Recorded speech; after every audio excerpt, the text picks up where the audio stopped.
Hi అండి, అందరికీ నమస్కారం. Welcome to Shyamala Devi creations. Varahi నవరాత్రుల్లో 6వ రోజు అండి. నేను ముందు వీడియోలో వారాహి అమ్మవారి కోసం చెప్పాను.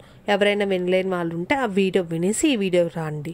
వారాహి మాత చేతిలో నాగలి అలాగే రోగలి అనే ఆయుధాలు ఉన్నాయి రెండు. ఎందుకంటే ఆవిడ సస్య దేవత కాబట్టి.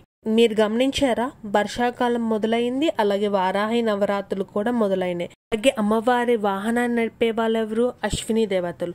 వాళ్ళు ఆరోగ్యాన్ని ప్రసాదిస్తారు. ఇది వర్షాకాలం అంటే చాలా రకాల అనారోగ్యాలు వస్తూ ఉంటాయి. ఓకేనా, పంటలకి కూడా వస్తాయి, పశువులకి కూడా వస్తాయి.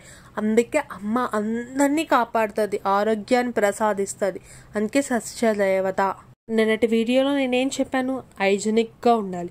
మనం పూజ చేసుకున్నప్పుడు ఏం చేస్తాం? మొత్తం ఇల్లు గుమ్మాలన్నీ తుడుచుకుని తడిగుడ్లు పెట్టుకుని అని నీట్గా చేసుకుని పూజ చేస్తాం. అలాగే అమ్మవారికి ఏమంటే ఇష్టం?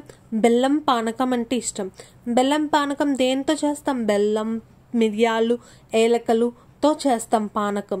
మనం జలుబు చేస్తే ఏం తాగుతాం? మిరియాల కషమే కదా. తీర్థం ఎట్లా చేసుకుంటాం? పడగడుపున తీసుకుంటాం. ఏమి తినకుండా అమ్మకి నివేదించి తీసుకుంటాం. చూసారు కదా, ఇవి నాకు తెలిసిన కొన్ని విషయాలు మీతో షేర్ చేసుకున్నా. ప్రతిదీ మన కల్చర్లో పెద్దవాళ్ళు ఎలా పెట్టారంటే కల్చర్ని, సైన్స్ని ఒక దగ్గర చేర్చారు.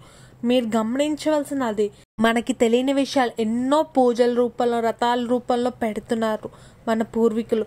వాటిని మనం కాపాడుకుని రావాలి. మన నెక్స్ట్ జనరేషన్కి కూడా ఇవ్వాలి. మనకి తెలియని చాలా జ్ఞానం వాళ్ళు జీవన విధానంగా వాళ్ళు నేర్పిస్తున్నారు. అది మాత్రం మర్చిపోకండి. ఎప్పుడు నమ్మండి దేవుణ్ణి, ఎందుకంటే ఆ నమ్మకం మనల్ని నడిపిస్తుంది. దేవుడిని నమ్మిన వాడు ఎప్పుడు కష్టానికి బెదరిపోడు, ఎందుకంటే దేవుడే నడిపిస్తున్నాడు. ఆ నమ్మకంతో ముందుకెళ్తాడు.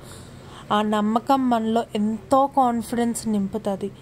అది మాత్రం మర్చిపోకండి. ఆ కాన్ఫిడెన్స్ని మాత్రం ఎప్పుడు వదలకండి.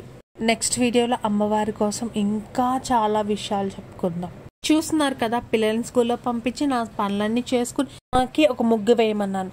ఇక్కడైతే ఒక చిన్ని మిస్టేక్ చేశారు. మీరు గమనిస్తే మీకు ఈ పాటకి తెలిసిపోయి ఉంటుంది. అమ్మకి చెప్పాను, ముగ్గు అయితే ఆపకమ్మ, నీకు వచ్చినట్టు గీసే, చూద్దాం ఎలా వస్తుందో. ముగ్గునైతే ఎలాగోలాగా అమ్మ కంప్లీట్ చేశారు.